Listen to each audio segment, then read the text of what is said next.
নমস্কার বন্ধুরা, কেমন আছো? আশা করি সবাই ভালো আছো। আজ তোমাদেরকে ছোলার ডাল ভাজা করে দেখাবো। অনেক সময় বিকেলবেলা কিছু খেতে ইচ্ছা হয় বা অল্প খিদে পায়, এইগুলো চায়ের সঙ্গেও খাওয়া যাবে, শুধুও খাওয়া যাবে। চলো বানিয়ে দেখাই। প্রথমে ডালটা ভিজিয়ে দেবো ঘন্টা 3 কি 4 মতো। তারপর ওগুলো ফুলে গেলে ওগুলো নামিয়ে একটা রুমালের মধ্যে বা শুকনো কাপড়ের মধ্যে রেখে দেবো। তারপরে এইভাবে কিছুক্ষণ রাখার পর এইভাবে মুছে নেব। যদি অল্প জল থাকে সেগুলো এর মধ্যে টেনে নেব। তারপর গরম তেল বসিয়ে দিয়ে গরম হয়ে গেলে ওর মধ্যে একটু ধিম আঁচ করে দিয়ে এগুলো দিয়ে দেব। ডালগুলো দিয়ে ভাজবো। একটু ধীরে ধীরে ভাজতে হবে অনেকক্ষণ দিয়ে, নইলে এটা মুচমুচে হবে না। তাড়াহুড়ো করলে এটা শুধু লাল হয়ে যাবে, মুচমুচে কিচ্ছু হবে না।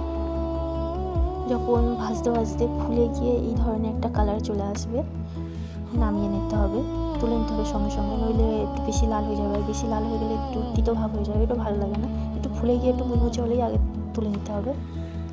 অবশ্যই বন্ধুরা তোলার সময় একটা টিস্যু পেপারের উপরে রাখার চেষ্টা করবে, তাহলে তেলটা তাড়াতাড়ি ওর মধ্যে টেনে নেবে। আমার কাছে ছিল না বলে একটু তেলটা বেশি হয়ে গেছে। এরপর ওই তেলের মধ্যে শুকনো লঙ্কা আর রসুন কটা খোসা শুদ্ধ আর একটু আদা কুচি আর কারি পাতা অল্প নিয়ে ভেজে নেব, নিয়ে তুলে নেব।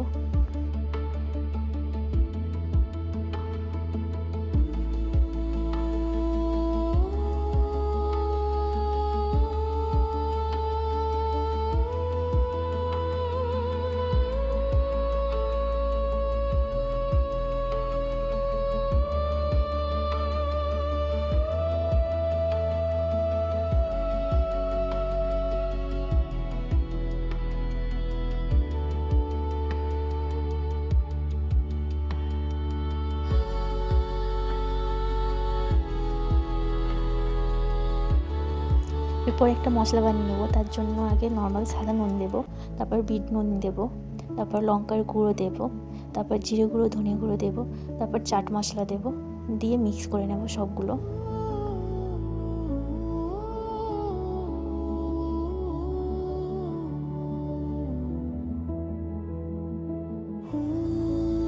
তারপর একটা খালি শুকনো জার নেব, তার মধ্যে মশলাটা ঢেলে দেবো। তারপর ভেজে রাখা ডাল, কারি পাতা, রসুন, আদা কুচি যেগুলো ভেজেছিলাম সবগুলোই ওর মধ্যে দিয়ে দেবো। তারপর বোতলটা এইভাবে নেড়ে ছেড়ে সব মশলাগুলোর মধ্যে মাখিয়ে নেব, মিক্স হয়ে যাবে।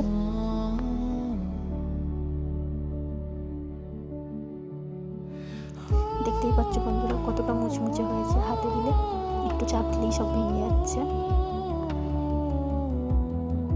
তো রেসিপিটা কেমন লাগলো অবশ্যই কমেন্টে জানিও বন্ধুরা। ভালো লাগলে অবশ্যই ঘরে একবার বানিয়ে দেখো, পুরো দোকানের মতো টেস্ট হবে, কি ওর থেকেও ভালো হবে। অবশ্যই পাশে থাকা বেল আইকন টিপে পাশে থেকো। আবার কাল একটা নতুন ভিডিও নিয়ে আসবো।